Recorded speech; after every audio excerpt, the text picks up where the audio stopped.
WEFM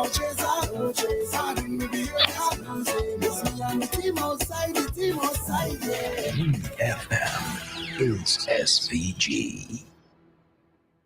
WhatsApp us or call us at 457-9997. Activated Mornings on WEFM 99.9 is on now.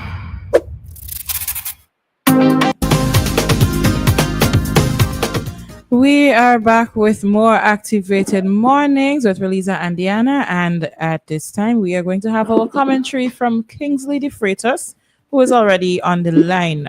Good morning, Kingsley. Yeah, good morning, Dianna. Good morning, Miss Samuel.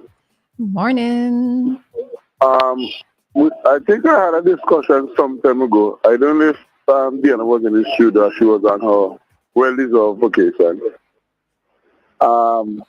Where I said that I noticed several retired police officers hanging around the central police station. We got 2 callers from 2 retired police officers. I did not recognize the voice of the first one, but he think I was rude, but that's just his opinion.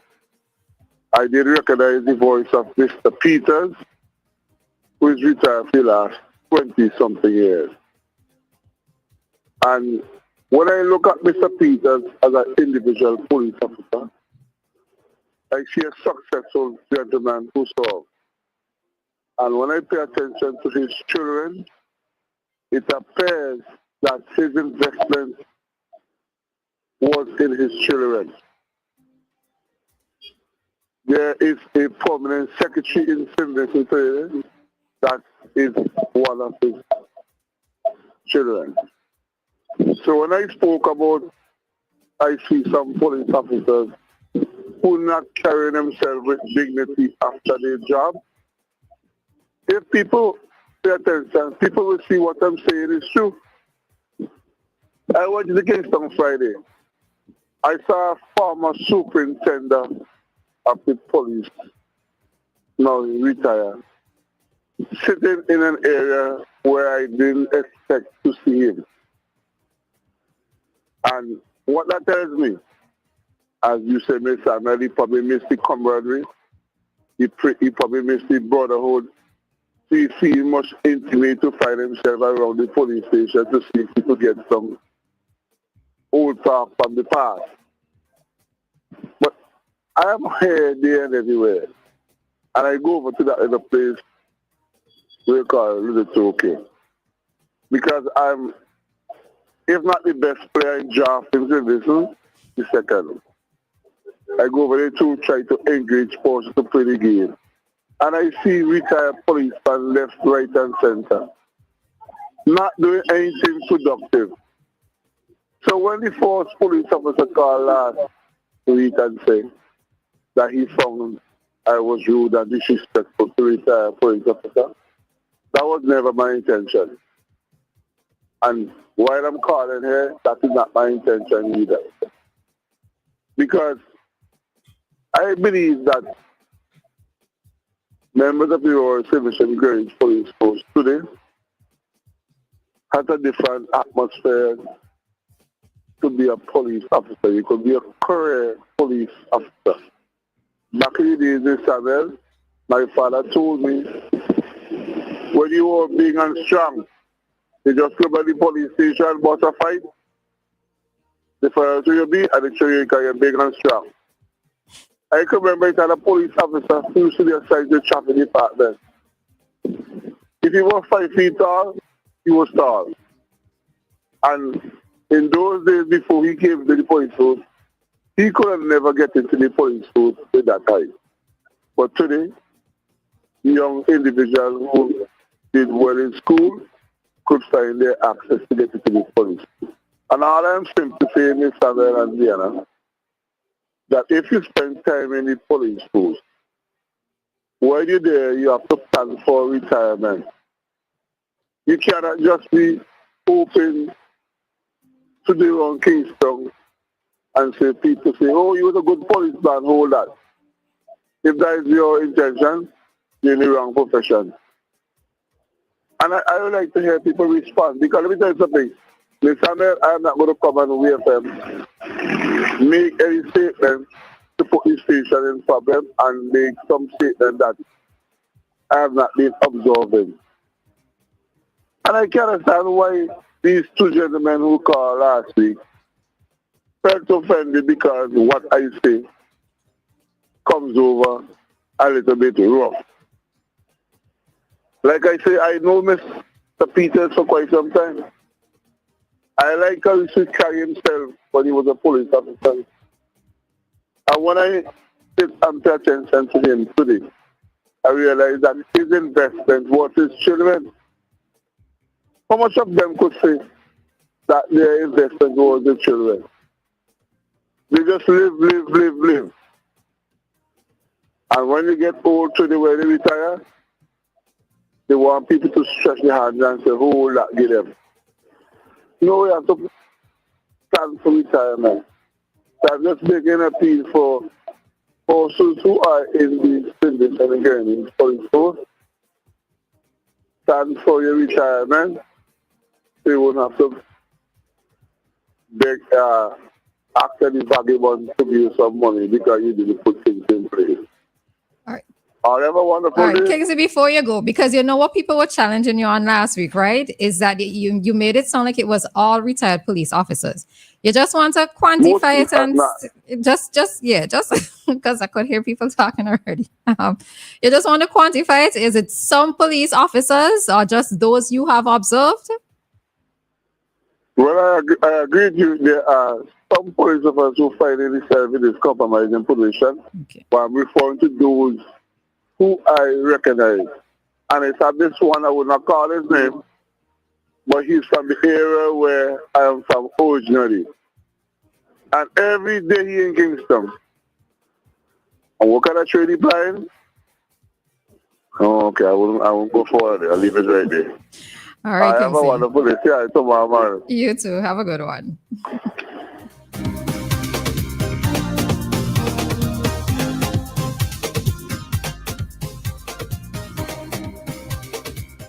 All right, so that was our commentary from Kingsley there, and he was revisiting commentary that he made previously on retired police officers. If I understand correctly, I think he was speaking about two things. One, them not planning for retirement and seeing them in about the place like normal people, basically, right? We have a call. Boy, if it's watching Kingsley, just stand it wrong. Good morning, caller. Good morning, Roleza. Oh, Lord. Morning. Good morning, Dianna. Morning. How are you? I'm good. All right. Yeah, let me say before we go. Roleza, you know me, right? And I'm not sure. Yeah, you have to talk a little bit more. Right. You big me up at morning time. I big you up on morning time. Yeah, in your daddy. Oh, Mr. Jackson, right. Good morning. Yes. Right. I am the first person who called last week Okay. about the police. We call it now the retired police. Mm-hmm.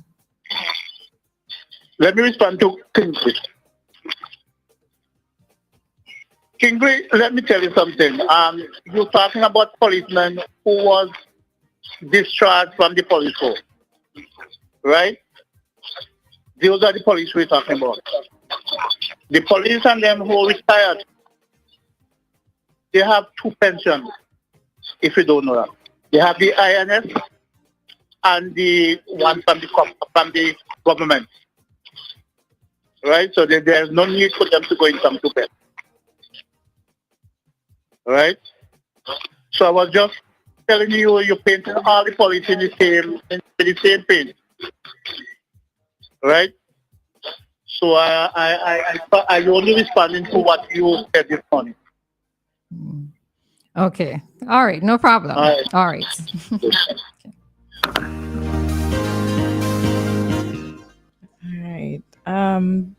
well, Kingsley mentioned that the police officers should plan for the retirement. I think that's a statement that goes for everybody who is working. And all right, so we see we have a call. I'll pause there, take the call, and then I'll come back to that. All right, morning, Joshua. Good morning, ladies. No Trinidadian this morning. No, Joshua, she isn't here this morning. At least not during this segment. Okay, that's all right. That's all right.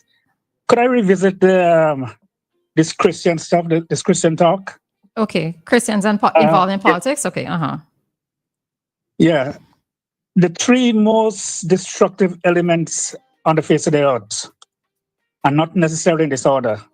It's alcohol, religion, and politics. Now, I'm not too sure if the NDP listen to themselves. You know, they're their own worst enemy. I have not, in all the years, listening and looking, I've never once seen the ULP or any other political party publicly engaging in satanic rituals. The NDP does that all the time. Where have you seen this, Joshua? Where have I seen that? Yes. I've seen it with the beating of the sword. When Mr. Eustace was leader, they had some satanic woman come and beating the sword for the amount of seats that the party would win. So beating a sword. So beating a sword is a satanic ritual. Let me Google right now. Go ahead, Joshua. Continue talking. It's a satanic. No. Don't Google it. I'm talking to Christians. That is one of the things that the Bible caution. So beating a sword is a satanic ritual because you're making a very strong statement, you know. Yes, but you could allow me to speak and then you could answer. I'm talking about what the Bible that you people read. That's one of the things, the beating of the sword. That's a satanic ritual. Now also a mojo. A mojo is an Obia man. There's a song actually singing the praises of Dr. Friday. Friday got the mojo. And these are Christians. I don't see the ULP I don't see them doing all of that. They call the prime minister the world boss or whatever, but I never once say them refer to him as their Satan. So Google all you want. Joshua, you're sure you're not just grabbing at straws with these two references with regards to the NDP? I mean, it's Roleza. Yes, Roleza. Joshua. Yes, I'm listening. I am commenting. I'm commenting on things that I hear. But right, but NDP, things that you hear and things that you can confirm, because you're saying it's satanic rituals, and that is a very strong statement to be making. It's a statement, and I could eat it. I could eat it as well. Those are satanic. Okay, who is what is a mojo, Roleza? What's a mojo? Let me Google what is a mojo. What is a mojo? Mojo, yeah. A mojo is a magic charm, talisman, or a spell. All right. So Christians are supposed to engage in that? I'm asking you. Yeah, but we always say somebody has a mojo. I don't think that you mean it in that same context, Joshua. No. You cannot tell me what I mean. But you are making a point that this is exactly what it is. You're drawing reference to them using the word mojo in a satanic way. If I say Dianna has the mojo, is it something that is demonic? If I say you've cast a spell on me, is that something satanic or demonic? Would a Christian cast a spell on somebody? If somebody says a man has cast a spell on me, is that satanic, or could that just be a statement? It is satanic. All right, Joshua. Now the NDP guys say Christians should not support the ULP. On what grounds? You see, well, and that's the thing. So if you want to read the full context of what the article, what he is saying, it's on Eyewitness News, right? And his reference is with regards to the vaccine mandate, right? He's saying that it's unchristian, like what has happened. Could I say something that would surprise you? Well, you surprised me with something, and so go ahead. I listen to everything that comes out of St. Vincent, everything except somebody, the guy who I think, I don't know if he owns Boom or what. That's the only person I do not listen to, and I have my reasons why, but I listen to everything, the good, the bad, and the indifferent. And I pay attention to everything that everybody says. And I don't want nobody walking a mojo on me. because he can come right back. Well, let me work a mojo on you and you come tell me if I satanic. It would come back at you. Whatever you work on, it will come back at All you. right, Joshua. So be careful what you wish for. You must just get it. All right, Joshua. Have a great day. You too.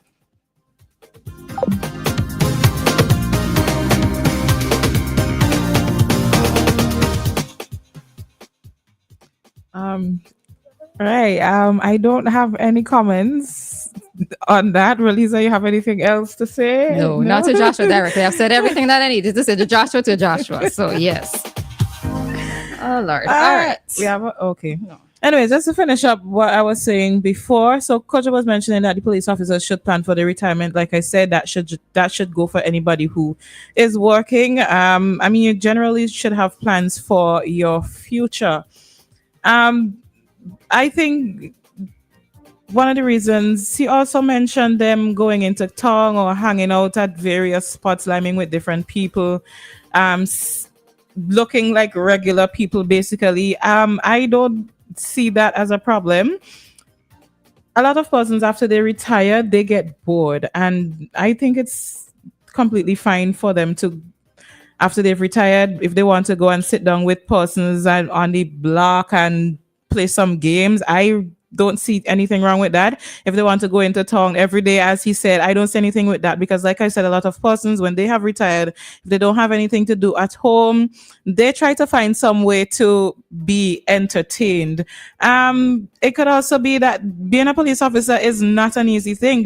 When you are a police officer, there's a particular image that you have to put up while you are in the force. For me, I think it is completely fine after you have retired for you to sort of release some of that stiffness, because you've had to put up this public image for years, be this example, this authoritative figure. So if after you have left the job, I'm not saying that they're going to turn out to be a criminal or be disrespectful or anything like that, but if you want to take off that coat and be a normal person, for me, that's completely fine, because you have had to carry something heavy for a number of years.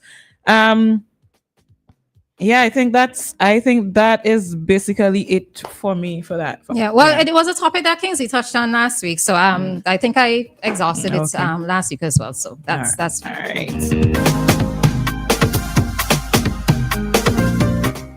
And it is now 8:02. In just a few minutes, we're going to have our interview with the police. We're going to have our cop chat discussion.